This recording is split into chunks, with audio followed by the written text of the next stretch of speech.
샬롬 샬롬 샬롬 샬롬. 하나님 사랑합니다. 여러분 주 안에서 사랑합니다. 역대 5장 말씀이죠. 솔로몬 성전 건축이 계속해서 이루어져 가고 있습니다. 솔로몬이 야훼전을 위하여 만드는 모든 일을 마친지라. 이에 솔로몬이 그의 아버지 다윗이 드린 은과 금과 모든 기구를 가져다 하나님의 전 곳간에 두었더라.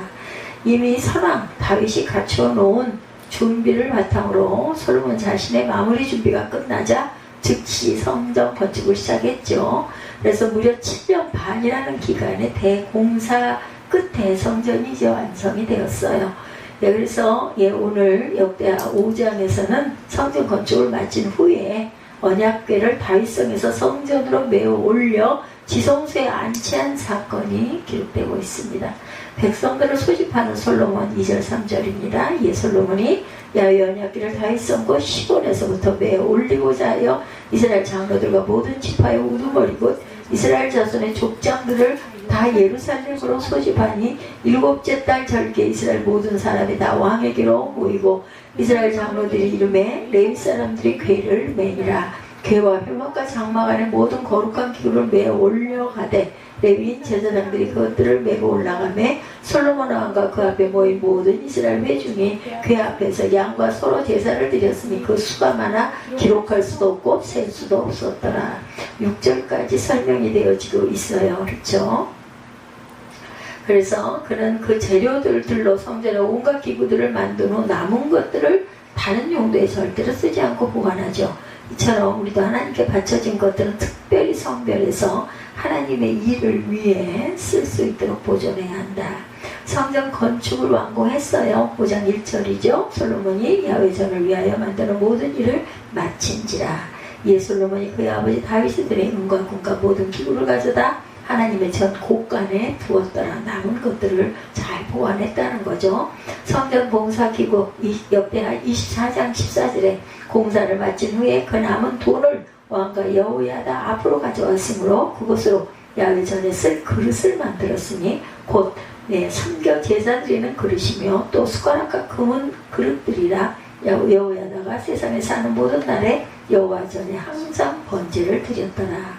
여호야다가 살아있는 모든 동안 하나님께 늘 번제를 드렸다. 백성들을 소집하는 모습이 3절에 나타나죠. 솔로몬은 야훼 언약궤를 다윗성에서 메어 올리고자 하여 이스라엘 모든 장로들과 족장들을 예루살렘으로 소집하죠. 이 언약궤 안에 십계명이 새겨진 두 돌판과 만나가 담겨진 금항아리 아론의 쌍난 지팡이가 들어있습니다. 언약궤는 이스라엘 사람들에게 하나님의 임재와 동행하시는 표로 인식이 되고 따라서 언약궤가 옮겨지는 것은 이스라엘 사람 모두에게 아주 소중한 일이었어요. 그래서 솔로몬은 백성들을 소집하죠. 제사장들이 궤를 메었어요. 열왕기상 8장 3절에도 이스라엘 장로들이 다 이름에 제사장들이 궤를 메니라. 언약궤에 대해서 역대하 35장 3절에 야훼 앞에 구별되어서 온 이스라엘을 가르치는 레위 사람에게 이르되 거룩한 궤를 이스라엘 왕 다윗의 아들 솔로몬이 건축한 전 가운데 두고 다시는 너희 어깨에 매지 말고 마땅히 너희 하나님 야훼와 그의 백성 이스라엘을 섬길 것이라 이렇게 말하고 있습니다. 그래서 7월 절기에 모였다 3절에 보니까 이렇게 말씀하고 있어요. 7째 달 절기 7월 절기죠. 이스라엘 모든 사람이 다 왕에게로 모였다라고 말합니다. 그 기간이 7월 15일부터 21일까지 거행했던 장막절 기간 직전에 해당하죠. 장막절을 앞두고 성전 봉헌식을 거행한 것은 가나안 땅에서의 안식이 하나님의 인도하심으로 이루어졌음을 감사하려는 마음에서 비롯이 됩니다. 7월 절기에 모였다. 역대 5장 3절이에요.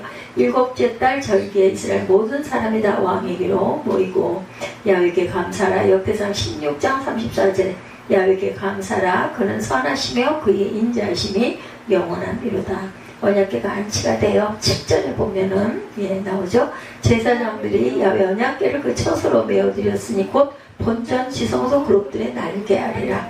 그룹들이 궤 처소 위에서 날개를 펴서 궤와 그 궤를 덮었는데 그 채가 길어서 궤에서 나오므로 그 끝이 본전 앞에서 보이나 밖에서는 보이지 아니하며 그 귀가 오늘까지 그곳에 있으며 귀 안에는 두 돌판 외에 아무것도 없으니 이것은 이스라엘 자손이 애굽에서 나온 후 야훼께서 그들과 언약을 세우실 때 모세가 호렙에서 그 안에 넣은 것이더라. 이렇게 설명되어져 있죠. 10절까지 내용이었습니다. 그래서 장막절을 앞두고 성전 봉헌식을 거행한 것은 가나안 땅에서의 안식이 하나님의 인도하심으로 이루어졌음을 감사하려는 마음에서 비롯된 것이다.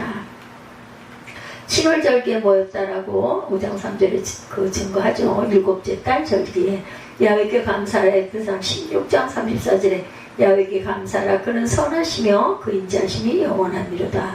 언약궤 안치가 나와 있습니다. 언약궤를 매는 제사장과 레위인들의 모습이 4절과 5절에 솔로몬은 500년 동안이나 휘장 안에 거하던 언약궤가 영관 처소인 예루살렘 성전에 옮겨지는 것을 특별한 일이죠. 여겼어요. 그래서 그는 제사장과 레위 사람들을 통해 메어 올리도록 합니다. 다른 성경 부분들을 보면 특별히 제사장이 언약궤를 메었다는 사실이 강조되고 있어요. 솔로몬은 언약궤와 성전에 대해 더 큰 경외심을 갖도록 그 일의 제사장을 택했던 것이다. 깨끗해야 한다. 출애굽기 40장 12~13절입니다. 너는 또 아론과 그 아들들을 회막문으로 데려다가 물로 씻기고 아론에게 거룩한 옷을 입히고 그에게 기름을 부어 거룩하게 하여 그가 내게 제사장의 직분을 행하게 하라. 백성을 축복하는 신분이기도 합니다. 역대 30장 27절에 보면 그때 제사장들과 레위 사람들이 일어나 백성들을 위하여 축복하였으니 그 소리가 하늘에 들리고 기도가 야훼 거룩한 처소 하늘에 이르렀더라. 이렇게 설명되어지고 있어요. 궤 앞에 모여서 제사를 드리고 회중들에 대해서 6절에 증거하죠. 솔로몬의 왕과 그 앞에 모인 모든 이스라엘 회중이 궤 앞에서 양과 소로 제사를 드렸으니 그 수가 많아 기록할 수도 없고 셀 수도 없었더라. 이렇게 설명되어지고 있죠. 그리고 궤를 옮길 때 있을 수 있는 실수와 불완전함에 대한 하나님과의 화해의 필요함을 생각합니다. 그래서 이때 솔로몬이 제사를 드린 것은 하나님께서 주신 지혜에서 나온 것이죠. 솔로몬은 언약궤가 옮겨지는 이 영광스러운 행사를 기뻐하며 감사로 바라보는 백성들의 마음을 제사로 드림으로 하나님께 영광이 되도록 하였다. 그리고 궤를 옮길 때 있을 수 있는 실수와 불완전함에 대한 하나님과의 화해의 필요함을 또 생각했어요. 그러나 이때 솔로몬이 제사를 드린 것은 하나님께 주신 지혜에서 나온 것이었다. 그리고 왕이 정성을 다해 하나님께 제사 드리는 모습 속에서 이스라엘의 참 왕은 하나님이심을 알 수가 있었던 것. 만왕의 왕이 되셔서 영광을 받으시는 하나님의 백성이 되는 기쁨은 제사를 통해 더욱 크게 얼마나 뿌듯했겠어요. 양과 소가 수없이 많이 든 것은 정성을 다한 이스라엘 백성의 전체의 마음이었다. 그러므로 성전 건축은 결코 솔로몬 혼자가 하는 일이 아니죠. 이스라엘 백성 전체의 일이었으니 이 기쁨이었다. 이러한 식의 백성들은 궤 앞에 모여 정성을 다해 제사를 드려요.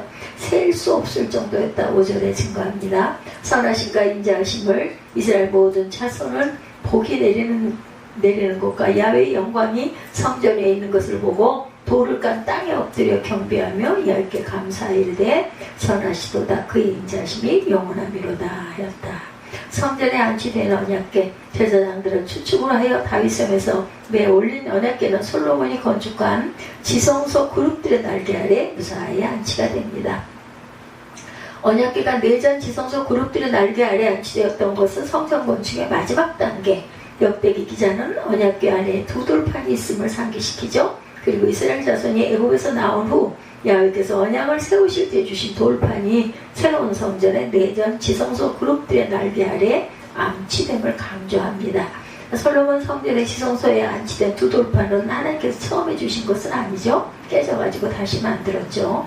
왜냐하면 처음 두 돌판은 이스라엘 백성들이 금송아지 숭배를 하는 죄악을 본 모세가 진노해서 깨뜨려 버렸어요. 그러므로 이 돌판은 시내산에 오른 모세에게 하나님께서 다시 주신 돌판이다. 솔로몬은 언약궤를 지성소에 안치함으로 하나님께서 성전과 국가의 중심이 되신다라는 경외의 뜻을 표합니다. 야훼가 친히 기록하신 날 출애굽기 24장 12절에 야훼께서 모세에게 이르시되 너는 산에 올라 내게로 와서 거기 있으라 네가 그들을 가르치도록 율법과 율법을 친히 기록한 돌판을 네게 주리라 이렇게 말씀하셨어요. 금고리가 달린 궤에 대해서 출애굽기 25장 14~15절에 그 궤를 궤 양쪽 고리에 꿰어서 괴를 매게 하며 책을 괴의 고리에 꿰들어 두고 빼내지 말지며 내가 내게 줄 증거판을 괴 속에 둘지며 이렇게 말씀하고 있습니다. 성전에 임한 야훼의 영광이 가득했다. 12절에 보면 그렇게 말씀하고 있죠. 노래하는 레위 사람과 헤만과 여두둔과 그의 아들들과 형제들이 다 세마포를 입고 제단 동쪽에 서서 재금과 빛과 수금을 잡고 나팔 부는 제사장 120명이 함께 서 있다가 13절에 나팔 부는 자가 노래하는 자들이 일제 소리를 내어 야훼를 찬송하며 감사하는데 나팔 불고 재금 치고 모든 악기를 울리며 소리를 높여 야훼를 찬송하여 이르되 선하시도다 그의 자비하심이 영원히 있도다매 그때의 야훼 전에 구름이 가득한지라 제사장들이 그 구름으로 말미암아 능히 서서 섬기지 못하였으니는 야훼의 영광이 하나님 전에 가득함이었더라. 이렇게 끝을 맺죠. 찬송과 감사를 드렸어요. 제사장들이 언약궤를 지성소에 안치하고 나올 때 노래하는 레위 사람 아삭과 헤만과 여두둔과 그의 아들들과 형제들이 세마포를 입고 제단 동편에 서서 찬송과 감사를 하나님께 올렸다. 이전에 이미 다윗 왕은 성가대를 조직했고 성가대 책임자를 세워서 찬양의 고유 임무를 맡게 하였던 바가 있습니다. 이제 이들의 성전 봉헌식에 준비된 귀한 찬양을 드렸던 거죠. 직무를 맡은 자손입니다. 역대상 6장 39절에 헤만의 형제 아삭은 헤만의 오른쪽에서 직무를 행하였으니 이는 레베가의 아들이요 베레가는 시므아의 아들이요 베레가의 아들이요 베레가는 시므아의 아들이요. 즐거운 소리와 더불어서 역대상 15장 16절에 다윗이 레위 사람의 어른들에게 명령하여 그 형제들을 노래하는 자들로 세우고 비파와 수금과 재금 등의 악기를 울려서 즐거이 소리를 내게 하라. 영광이 가득 찬 성전이에요. 14절에 보니까 제사장들이 구름으로 말미암아 능히 서서 섬기지 못하였으니는 야훼의 영광이 하나님 전에 가득해서라. 이렇게 얘기하고 있죠. 직무를 맡은 자손 역대상 6장 39절에 헤만의 형제 아삭은 헤만의 오른쪽에서 직무를 수행하였으니 그는 베레가의 아들이요 베레가는 시므의 아들이요. 즐거운 소리와 더불어 역대상 15장 16절에 다윗이 레위 사람의 어른들에게 명령하여 그 형제들을 노래하는 자들로 세우고 비파와 수금과 재금 등의 악기를 울려서 즐거운 소리를 크게 내라 했다. 영광이 가득한 성전 마지막 절이죠. 봉헌식의 마지막 순서 찬양 소리가 계속될 때 하나님의 전은 구름으로 가득 채워졌다. 이것은 하나님께서 계획하신 성전 역사가 하나님의 뜻대로 이루어졌음을 인정하는 내용이죠. 야훼의 영광이 구름과 함께 성전에 임할 때 성전 안은 어느 한 부분도 빠짐없이 구름으로 가득하게 되었다. 구름은 하나님의 영광을 상징하는 것으로 구름이 가득하다는 말은 곧 영광이 가득하다는 말과 같죠. 구름은 하나님의 임재를 상징합니다. 에스겔 10장 3, 4절에 그 사람이 들어갈 때 구름들은 성전 오른쪽에 서 있고 구름은 안뜰에 가득하며 야훼의 영광이 구름에서 올라와 성전 문지방에 이르니 구름이 성전에 가득하며 야훼의 영화로운 광채가 뜰에 가득하였고 야훼의 영광을 상징하는 출애굽 16장 10절 아론이 이스라엘 자손의 온 회중에게 말하며 그들이 광야를 바라보니 야훼의 영광이 구름 속에 나타나더라. 그때는 아마 이렇게 구름과 빛 이런 것들을 아주 귀하게 여겼던 것 같아요. 오랜 세월 동안 준비하고 성전 건축에 착수한 지 무려 7년 반이라는 긴 세월을 통해 이제 하나님의 성전이 완공되죠. 하나님의 궤를 성전에 안치한 왕과 백성들의 기뻐하는 모습은 우리에게 많은 교훈을 줍니다. 세상의 어떤 것보다도 하나님을 사랑하고 하나님 중심의 삶을 살아가야 한다. 또한 주의 전을 사랑하는 성도가 되어야 되겠다. 그래서 야훼의 영광이 하나님의 전에 가득함이었더라. 예술의 전당 2008년도에 있었던 일입니다. 콘서트홀에서 마르타 아르헤리치가 푸오코프에프 피아노 협주곡 제3번을 서울시 교향악단과 협연을 했던 적의 이야기입니다. 그녀는 1994년에 우리나라에 왔을 때 연주 도중에 30톤의 장력을 견딘다고 알려진 피아노 줄을 끊어버린 해프닝이 발생되었을 정도로 강력한 아주 해머타건으로 유명한 세계적인 여성 피아니스트라고 그래요. 드디어 시간이 돼요. 비용 대 효과로 따질 때 최고의 명당에 해당되는 3층 1열 중앙에 위치한 좌석에 앉게 되자 유대 무대 한가운데 놓인 스타인웨어 엔지 산즈 그랜드 피아노가 88개의 희고 검은 건반들이 똑바로 보이는 좌석의 각도에서 한눈에 확 들어오게 조명이 비춰졌다고 합니다. 스테인웨이 앤드 산즈 교회 피아노를 아는 반주자들이 언젠가 교회 찬양대석에도 한번 설치할 수 있는 날이 오기를 항상 고대를 한다고 합니다. 얼마나 좋은 피아노이면 그럴 수 있을 것 같아요.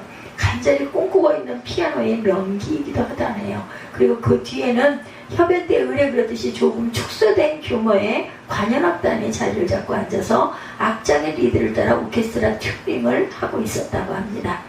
통상 그 조율이 끝나면 곧 연주가 시작되기 마련이기 때문에 객석의 모든 청중들과 마찬가지로 한껏 기대감과 그 바라봄이 고조되어 있는 그런 순간이었다고 그래요. 거기 관객들도. 근데 그날따라 오케스트라 조율이 끝났는데도 지휘자와 연주자가 입장을 하지 않더랍니다. 그러자 객석에서는 술렁거리고 불안감이 슬슬 차오르기 시작해요. 조용했다가 점점점 너무 오랫동안 아무런 소리가 없으니까. 왜냐하면 마르타 아레리치는 무언가 자신의 연주에 방해되는 요소가 발생하면 공연 직전에도 취소를 해버리는 그런 사람이기도 했다고 그래야 대단. 그러나 연주자로 악명이 높았다 이렇게 표현되어 있습니다. 그래서 그 기다리는 시간이 그러니까 온 관객들이 어떻게 해서 이거 이러다가 또 연주도 못 듣는 거 아니야 이랬겠죠. 술렁거리기 시작을 합니다. 오늘도 그런 불상사가 발생하는가 아닌가 하는 염려와 두려움이 가중될 수밖에 없었는데 그 순간 드디어 마르타 아레리치가 정명원 지휘자와 함께 무대로 들어오더랍니다. 객석에서는 즉시 박수가 터져나왔는데 전후 후만 입장시 기립박수였다고 그래요. 끝나서 기립박수가 아니라 입장을 하자 기다리다가 너무너무 반가워가지고 모두 다 일어나서 박수를 쳤다고 그러죠. 그런 열렬한 환영의 박수가 나오게 된 원인은 바로 그런 불안감, 두려움 가운데 애타다 기다리던 심정이 안도와 환희로 바뀌게 되었기 때문이다. 그리고 드디어 시작된 그녀의 연주는 그야말로 청중의 혼을 쑥 빼놓는 그런 표현이 딱 맞을 정도의 아주 기가 막힌 그런 연주였다고 그래요. 또한 그 스타인웨이 앤지 산즈 역시 60대 할머니라고 믿어지지 않을 정도로 강력한 그녀의 타건을 잘 견뎌내면서 이분이 60대 할머니였네요. 피아노가 낼 수 있는 가장 아름답고 힘찬 소리를 듣게 해주었다고 합니다. 그 결과 거기에 그 모였던 많은 사람들 연주회를 통해서 어느 음악평론가가 아레리치 연주를 들으면 그 연주장 그 회장에 들어오지 못한 사람들이 불쌍하게 여겨진다 라고 말한 것이 100% 공감이 되었다고 그래요. 그처럼 명기와 연주자가 만나서 실로 감동 깊은 공연을 만들어내는 것은 왜 어떻게 그렇게 되었을까? 교회에서도 일어나는 일이기도 하다. 그러나 교회에서는 무슨 공연이 아니라 예배를 통해서 그렇죠. 그 자리에 모인 성도들이 영적 감동을 느끼고 체험하게 되었을 때 아주 마음이 너무나 따뜻해지죠. 오늘 본문의 내용은 솔로몬 왕과 이스라엘 백성들이 예루살렘 성전 건축을 완성한 후에 그 지성소의 언약궤를 안치하는 봉헌식 행사 중에 바로 그런 은혜가 가득 넘쳤던 그런 사실을 보여주고 있어요. 주일에 보면 주님 말씀을 통해서 교회에서 예배 공동체들이 모일 때마다 그와 같은 감동과 은혜를 충만히 누리게 해주는 본질적 요소들이 무엇인지를 함께 상고해 보도록 하죠. 성도들을 예배 모이게 하는 구심점은 성전 건물이 아니죠. 오직 성경 말씀입니다. 제가 어저께 시흥을 가가지고 거기 그래도 그 원장님이 그래도 참 은혜를 받으신 것 같아요. 참 불편사항을 얘기를 하셔가지고 잠깐 동안 말씀을 듣고는 제가 잠언을 읽으세요 하고 권해드렸습니다. 그게 힘들면 읽는 게 힘들면 들으셔도 괜찮다고 얘기를 했고 찬양도 좋으니 안 될 때는 찬양이라도 좋아하시는 찬양을 틀어서 들으시고 사람들하고의 모임 자리에서의 그런 아주 그냥 그런 그 그룹들이 있는 모양이에요. 그 교회는 그 자신들의 불편한 것들을 모여가지고 막 얘기를 하는 그러한 그 시간에 자기가 참여를 했대요. 한번 좀 해보자 싶어가지고 자기가 부족하니까 그 참 많이 진전된 거 예전에 비하면 10년 세월 이상이 됐죠. 거기 제가 다닌 지가. 그러고 나니까 또 이제 나중에 또 그 우리 실장님이 또 자신의 그 천주교잖아요. 그런 사항을 얘기를 하면서 궁금한 점을 얘기를 해서 하나님이 정말 세상을 만드셨나 뭐 이런 이야기, 성령은 정말 계시는 건가, 그래서 이제 그런 이야기를 제가 이렇게 열심히 해주는데, 저도 모르게 막 그렇게 그럴 때 또 열정이 막 솟아나서 언제 기운이 없었니 할 정도로 정말 제가 느껴도 이게 그릇은 그릇이구나 하는 생각이 들더라고요. 그 세월 또한 하나님이 주신 제가 뭐 준비한 것도 아니고 한데도 그냥 뭐 열심히 그랬더니 눈물이 나려고 한다 그러면서 나를 한번 안아주고 저 얼른 가서 밥 먹을게요. 그 식사를 하러 가고 저는 이제 정리를 하고 나왔습니다. 이렇게 항상 하나님 말씀, 제가 어제 얘기한 것 중에 또 중요한 거 하나는 뭐 설령 그게 목사라 할지라도 너무 개인적인 얘기나 세상적인 얘기나 그런 모임이나 이런 데서는 그게 마음에 막 감동이 오고 그러지 않을 때 그걸 억지로 참석을 하려고 하지 말고, 가장 중요한 거는 성경이니까 성경 중심으로 가시는 게 가장 안전하다라고 이야기를 하면서, 그게 힘들고 어려울 때는 차라리 찬양을 들으십시오 하고 말씀을 권했더니 정말 맞는 말이라고, 잠언은 어렵지 않으니까 31장이라 31일 동안 하루에 한 장씩 보셔도 되니까 그렇게 해서 보시면 참 좋다고 그랬더니 제가 이렇게 노력을 한번 해보겠다고. 그 원장님이 제 얘기를 잘 들어요. 그 운동 얘기를 해서 제가 수영이 좋다고 그랬더니 정말 수영 강습을 받으셨던 그런 분이시기도 하거든요. 가더니 엄청 반가워하면서 그렇게 인사할 데가 없었는데 깜빡 저 누워있는데 안녕하시냐고 인사를 하더니 지금 불편함을 얘기를 하시더라고요. 자기 막 머리가 흔들려서 아주 혼났다고. 근데 그것도 완주를 하려고 그래도 주일마다 계속 참석을 10번인가? 그걸 했는데, 그러고 나면 안 좋은 것들이 막 속에 막 이렇게 가득 고여있는 것 같은, 쌓인 것 같은, 오히려 풀려고 갔다가 그 얘기들 때문에 그게 쌓여가지고, 그래서, 그런 데는 참석을 하시지 말고 차라리 그러느니 조용하게 묵상하는 시간을 가지시는 게 나을 거라고 제가 권해드렸어요. 1절부터 10절의 말씀에 이렇게 쭉 얘기가 나와 있죠. 10절 보면 궤 안에는 두 돌판 위에 아무것도 없으니 이것은 이스라엘 자손이 애굽에서 나온 후 야훼께서 저희와 언약을 세우실 때 모세가 호렙에서 그 안에 넣은 것이었더라, 이렇게 기록되어 있습니다. 드디어 야훼전, 즉 솔로몬의 성전이 완성되어 화려하고 아주 장엄한 그런 자태를 드러냅니다. 성전의 내부 장치도 끝났고 제단, 바다, 등대, 진설병의 그 상, 그리고 향단과 같은 거룩한 기구들 역시 아주 완성돼서 제자리에 딱 안치가 돼서 얼마나 흐뭇하고 뿌듯하고 기뻤을까요, 이분들이. 그리고 오늘 본문에 이르러서는 가장 중요한 성전 기물, 언약궤죠. 내전 지성소에 안치되는 식순을 가지고 있는 모습이 보입니다. 두말할 것 없이 이것은 성전 건축의 대미를 장식한 아주 중요하고 뜻깊은 특별 순서죠. 오직 대제사장만, 그것도 1년에 딱 한 번씩 들어갈 수 있는 지성소에 하나님 임재의 가장 직접적인 상징인 언약궤가 안치된 것은 이제 그 솔로몬의 성전이 성전으로서의 영적 기능을 본격적으로 장식하게 되는 그 시작점, 이것을 테이프 커팅 같은 행사였다, 이렇게 증거하죠. 아주 중요한 날이니만큼 솔로몬과 백성들은 철저히 계획을 세워서 한치의 오차와 차질도 없이 완벽한 진행을 하고자 온정성을, 마음을 다 함께 모았어요. 이게 느껴지죠? 그들은 그동안 예루살렘 시온산의 성막에 모셔있던 언약궤를 성전에 옮겨오기 위해서 7월 절기에 날짜를 잡았다, 이렇게 7째 달이라고 나오죠? 아까 함께 그 보면서 읽었어요. 7째 달 절기의 3절에 증거하고 있습니다. 솔로몬은 성전 완성과 동시에 이 큰 절기를 치르도록 하기 위해서 7월 둘째 주간 중에 이처럼 언약궤 안치의 날을 잡았음이 틀림없고, 실제로 바로 이 주간이 나중에 성전 봉헌 절기가 되기도 했다고 해요. 그리고 그날이자 온 이스라엘 대표자들의 모임 가운데 제사장들이 야훼 언약궤를 그 처소로 메어드리는 성전 지성소에 안치되는 행사를 치렀다. 그 언약궤를 지성소에 모시는 장면에서 다른 것은 아무 이상이 없었어요. 언약궤를 지성소 안에 그룹들의 편 날개 밑에 정확히 안치했고, 그 채, 즉 언약궤를 운반할 때 쓰던 기다란 막대기들도 역시 궤를 그 꿰인 상태 그대로 함께 안치가 되었다는 거네요. 그대로 까마 내려놓아 놓는 모습 그대로를 뒀는 모양입니다. 그 채의 길이가 언약궤보다 훨씬 긴 까닭에 내전 앞에서는 끝이 보였지만 뒤로 갈수록 보이는 각도가 줄어든 까닭에 내전 밖에서는 보이지가 않았다. 그러나 그처럼 의미 깊고 중요한 행사의 결정적인 흠처럼 보이는 일이 하나 있었는데 그것은 바로 언약궤 자체였다. 10절에 보면 그 안에는 두 돌판 외에 아무것도 없으니 이렇게 증거하고 있죠. 그래서 우리에게 마치 어떻게 보면은 참 아이고 너무나 안타깝다, 충격적인 그런 내용이 아닐 수 없습니다.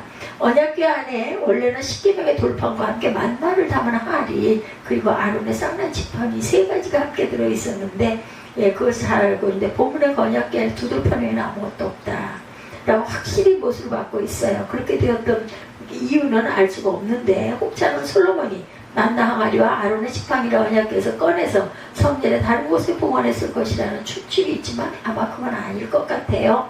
솔로몬이 그렇게 할 이유도 없거니와 언약궤 안에 있는 성물들을 그처럼 함부로 그죠 다룬다는 것은 엄두를 못 낼 일이었겠죠. 그 시대에 더군다나.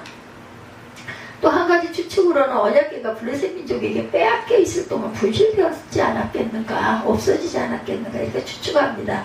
바로 엘리제사장의 두 아들 홈리와 비누아스가 언약궤를 가지고 블레셋과의 전쟁에 나갔다가 오히려 패전을 당하고 언약궤까지 블레셋 사람들에게 노획당하고 말하는데 그 와중에 난 사고가 아닐까. 이유는 정확히 알 수 없지만 어찌됐든 솔로몬의 새 성전에 언약궤를 안치하는 그 중대한 행사에 정작 언약궤 안에는 원래 보관되어 있던 성물들이 분실되었다는 것, 상식적으로 생각할 때 정말 중대한 결격사유이기도 하죠. 그래서 마치 연주회장의 무대 중앙에 놓인 그 피아노의 소리를 내지 못하는 건반들이 몇 개 있는 것과 같은 아주 흠이었다. 그러나 그럼에도 불구하고 그날의 언약궤 봉헌식은 아무 탈 없이 오로지 은혜가 충만한 가운데 잘 진행이 된 거예요. 두 돌판만 있어도 언약궤가 상징하는 본질적 요점은 충분했기 때문이겠죠. 그 두 돌판에 새겨진 10계명을 통해서 이스라엘 백성들은 야훼께서 호렙 즉 시내산에서 그들의 선조와 세우신 언약 가운데 거하는 선민들의 축복을 여전히 누릴 수 있었던 것이다. 오늘까지도 진짜 언약궤가 어디 있었던지를 궁금해하는 사람들이 많아요. 그 인디애나 존스 잃어버린 성궤를 찾아서라는 영화가 아주 엄청난 히트를 친 것도 그런 호기심을 자극했기 때문이다. 지금도 에티오피아의 기독교인들은 자기네 나라의 시온의 성 메리 교회에 보관되어 있는 것이 바로 모세가 만들었던 법궤라고 주장을 하기도 한다고 합니다. 하지만 오늘날 신약시대의 기독교 우리 성도들은 그런 소리에 귀를 솔깃할 필요 전혀 없겠죠. 만약에 이 지구상 어딘가 언약궤 실물이 남아있다 하더라도 그 안에 있을 것은 여전히 두 돌판뿐일 것인데 우리에게는 그것보다 아주 훨씬 소중한 완전한 계시 성경이 주어져 있어요. 그지요? 그 언약궤 안에 두 돌판에는 10계명밖에 없지만 우리에게는 신구약 66권 이게 하나님의 말씀이 바로 육신이시죠. 그렇기 때문에 성경처럼 귀한 것은 없습니다. 요즘은 얼마나 좋아요. 뭐 휴대폰에도 있고 보고 싶으면 얼마든지 읽을 수 있는 그런 여러 가지 이기들이 많습니다. 들어도 되고 그죠? 더 이상 더하거나 뺄 수 없는 완벽한 성문 계시가 각자의 손에 들려 있는데 뭐 그런 거 가지고 아쉬울 게 없죠. 이건 그래도 알기는 하고 가야 합니다. 그러면 성경 말씀이야말로 저와 여러분이 주일마다 하나님께 예배 드릴 때마다 내전 지성소의 중심에 모시고 있는 가장 중요한 성전 기구로 우리가 볼 수가 있다. 우리 공동체가 소유하고 있는 최고의 선물은 어떤 뭐 특별한 대단한 값이 나가는 뭐 교회를 신축하기 위한 어떤 대지나 전이 아니고 십자가 탑도 아니고 바로 하나님의 특별 계신 성경 예언이죠. 이 성경에서 우리는 죄인에게 영생구원을 주는 복음 진리를 배우기도 하고 성경을 통해 개혁주의 신학의 교리를 정립해서 이 성경이 가르치는 바를 따라서 교회의 헌법을 만들어 교회를 세우고 있기 때문이다. 아주 중요합니다.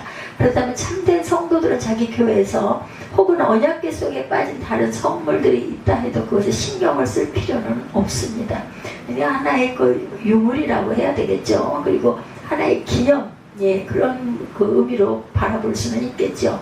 빌딩 한 칸을 빌려서 교육관으로 쓸 공간조차 없는 좁은 장소에서 예배드리는 분들도 많이 계세요. 그리고 재정이 넉넉하지 못해가지고 전도사들을 잘 둘 수 없는 형편이 있는 그런 곳들도 많습니다. 최소한 신구약 성경을 그 신앙과 행위의 유일무이한 규범으로 믿고 따르고 있는 교회라면 실제로는 아무 결격 사유가 없죠. 완전한 교회이고 기쁨과 은혜가 충만한 예배 공동체가 될 수 있다는 것. 오늘 바로 이 시간에도 저와 여러분이 펴놓고 설교를 듣고 보고 우리가 참고를 하고 있는 그러한 그 성경, 그 은혜, 그 안에서 나오는 은혜가 얼마나 깊은지. 두 번째, 성도의 예배 은혜가 넘치게 해주는 요인은 제사장의 사역이 아니라 바로 하나님의 임재라는 거죠. 11절 이하 14절까지 증거하고 있습니다. 이때에는 제사장들이 반차대로 하지 아니하고 스스로 정결케 하고 성소에 있다가 나오매 노래하는 레위 사람 아삭과 헤만과 여두둔과 그 아들들과 형제들이 다 세마포를 입고 단 동편에 서서 재금과 비파 수국을 가지고 나팔 부는 제사장 120인이 함께, 굉장한 숫자죠. 나팔 부는 자와 노래하는 자가 일제히 소리를 바라며 야훼를 찬송하며 성가대예요. 그죠? 감사하는 나팔 불고 재금 치고 모든 악기를 울리며 소리를 높여 야훼를 찬송하여 가로되 선하시도다 그 자비하심이 영원히 있도다 하매 그때 야훼 전에 구름이 가득한지라. 그 구약에는 구름이 가득한 것이 하나님의 임재, 하나님이 받으셨다라는 뜻으로 아주 기뻐했던 것으로 보입니다. 그래서 14절에 제사장이 그 구름으로 인하여 능히 서서 섬기지 못하였으니 이는 야훼의 영광이 하나님의 전에 가득함이었더라 이렇게 기록하고 있죠. 그날의 주요 선물은 언약궤였지만 주역을 맡은 사람은 날이니만큼 바로 제사장들이었다 이렇게 말씀하고 있습니다. 그래서 그들은 이날만큼은 그 반차대로 하지 아니하고 전원이 전부 다 그 행사에 나오죠. 제사장들이 원래 돌아가면서 자기 순번이 되면서 성전에 나가 섬기는 반차가 정해져 있었는데 그날은 특별한 날이기 때문에 모든 제사장들이 전부 다 스스로 정결케 하고 완전한 준비를 갖추고 언약궤 안치식에 참여해야 했다. 그들은 우선 아까 6절에 기록된 대로 솔로몬 왕과 그 앞에 모인 이스라엘 회중이 궤 앞에 있어서 양과 소와 제사를 드릴 때 그 침례를 아마 맡았을 것이고 그러므로 자신들이 운반해왔던 언약궤를 지성소에 안치하고 정돈하는 일들을 마무리했을 거예요. 그 외에도 지성소에 밖에 있는 금양단에 향불을 피우는 일이라든지 등대불을 관리하는 진설병을 차리는 일들 역시 제사장들이 직접 관장했을 것으로 보이죠. 근데 그처럼 제사장들이 자신의 선물을 수행하는 동안 예기치 못한 사태가 발생했어요. 바로 13절 하반절에서 14절 상반절까지 기록된 대로 그때 야훼 전에 구름이 가득한지라. 제사장들이 그 구름으로 인하여 능히 서서 섬기지 못하였으니라는 일이 벌어졌다. 즉 성전에 가득 찬 구름으로 인해서 지척이 분간되지 않을 정도로 안개가 끼었던 거겠죠. 제사장들이 원래 계획했던 대로 행사를 진행시킬 수가 없었다. 모든 반차의 제사장들이 아침 일찍부터 몸을 정결케 하고 철저한 준비를 갖추고 나와서 그 언약궤 봉헌식을 거행하고 있었는데 그 직무 수행에 차질을 빚게 되었어요. 오늘날로 말하면 각종 순서들로 짜인 어떤 특별 행사가 열리고 있었는데 도중에 예기치 못한 사고가 발생해서 진행이 중단된 격이다. 그 직전까지는 언약궤 봉헌에 대한 감사 제사가 드려지고 그 후에 이어서 레위인의 찬양대가 온갖 악기에 합주가 맞추어져서 선하시도다 자비하심 영원히 있도다라고 소리를 높여 야훼를 찬송하는 감동적인 예배가 잘 진행되고 있던 중이었던 거죠. 근데 갑자기 짙은 안개처럼 성전을 채운 구름으로 인해서 행사의 주역이었던 제사장들이 능히 서서 섬기지 못하는 사태가 발생합니다. 상식적으로 생각하자면 당연히 제사장들은 당황할 수밖에 없었을 것이고 레위인들을 비롯하여 그 자리에 있던 솔로몬 왕과 이스라엘 백성들 모두가 많이 당황했을 건데 본문에 보면 어디서도 이날의 행사가 그 때문에 무슨 차질이 생겼다든지 불안전했다든지 참석자들의 마음에 오개티처럼 되어졌다든지 하는 기록이 없죠. 오히려 기뻐하죠. 구름은 결코 예배 진행을 방해하는 사고가 아니라 야훼의 영광이 하나님 전에 가득함을 상징하는 것이었기 때문이다. 그리고 그것이야말로 언약궤 봉헌식의 아주 하이라이트, 완전하였다, 아주 온전하게 잘 드렸다. 그 구름을 통해 솔로몬의 새 성전에 야훼의 영광이 충만하면서 야훼의 임재하심이 확인되었을 때 다른 요소는 그저 사소한 일에 불과했다. 비록 언약궤 안에 결핍된 선물들이 있었지만 하나님께서는 친히 그 시간 그 성전에 임재하고 계신다는 사실이 명백히 나타났기 때문에 더 이상 아무 문제를 삼을 수가 없었다. 아무리 제사장들이 목욕계자하고 화려한 예복을 갖추어 입고 거룩한 예식을 진행하고 있긴 했지만 그러한 모습도 하나님의 영광 앞에서는 비교의 대상조차 될 수가 없죠. 제사장들은 스스로 바로 그 사실을 정확히 깨닫고 있었기 때문에 자기네 행동에는 제약을 받게 되었다 하더라도 더 감격하고 은혜가 충만했겠죠. 오늘날에도 교회에 나와 그저 눈앞에 나타나는 사람의 모습만 보는 그런 교인들이 되어서는 안 되겠죠. 그런 사람은 오늘 목사 설교가 어쨌고 뭐는 부족했고 아니요 이제 맨날 저래 왜 이렇게 길어 맨날 반복이야 이런 이야기들 아무 필요가 없는 이야기들이죠. 예배를 예배에 정말 갔다가 오히려 은혜가 아니라 은혜를 쏟는 그런 일이 있어서는 안 됩니다. 신앙생활은 본래 하나님과 소통하는 수직관계, 하나님과 나. 그죠? 특히 예배는 시점일간 오로지 저 위에 계신 하나님을 향해서 자신의 마음과 정성과 뜻과 힘이 모두 초점이 맞춰지는 시간이 돼야 한다. 그녀는 바로 그런 성령의 성전에 임재해 주신 하나님의 영광을 스스로 목도하고 그 예배의 감격과 은혜가 충만할 수 있다. 사람이니까 단에 쓰신 분들도 강사님들도 목사님들도 하다가 보면 실수를 할 때가 있어요. 장절이 2장이 넘어가는 경우도 있고 잘못 선포가 될 때도 있습니다. 장절이 잘못 선포가 될 때도 이해를 하고 들으시면 되죠. 이러한 종교는 그런 예배자와 하나님과의 직접적인 교통을 사람이 중간에서 가로채죠. 예수 그리스도만이 죄인에게 베풀어 주실 수 있는 중보 사역을 사제가 대신해 준다 이렇게 주장을 합니다. 어제 이단의 이야기도 좀 나와서 어떻게 그렇게 빠지는지 모르겠다 그런 얘기들을 그렇게 많이 배우신 분들이 대단한 인테리들이 왜 그러는지 이해가 안 된다 그런 이야기를 한참 했습니다. 당신의 사랑하는 자녀의 모든 기도를 들어주신다고 약속하신 하나님 아버지 대신에 소위 성인이나 성녀에게 기도를 올리게 만드는 그러한 일들 이 이야기도 어제 있었어요. 그래서 성모 마리아에게 기도하는 것은 조금 좀 아니다라고 얘기를 했더니 공경하는 그런 내용이다. 근데 신이 아닌 데다가는 하나님 외에다가는 그 이름으로 기도하는 건 아니죠. 그런 종교의식에는 당연히 하나님의 임재가 들어설 자리조차 없고 하나님의 영광은 제단 앞에서 얼쩡거리는 사제의 거룩하고 화려한 모습이 완전히 가벼워질 수밖에 없을 것. 진정 은혜로운 예배는 설교를 잘해서 되는 것이 아니죠. 그것은 바로 살아계신 하나님께서 이 강단을 통해 말씀을 듣는 성도 각 사람의 심령 속에 친히 감화 감동으로 역사하는데 우리의 마음 자세가 가장 중요합니다. 그런 얘기들 하죠. 읽기만 해도 눈물이 나고 가슴이 멍해지는 그런 역사. 주일마다 모이는 성회는 교육자들이 출석 통계 숫자를 높이기 위해서 애쓰는 무슨 민원 동원 행사가 결코 되어서는 안 되겠다.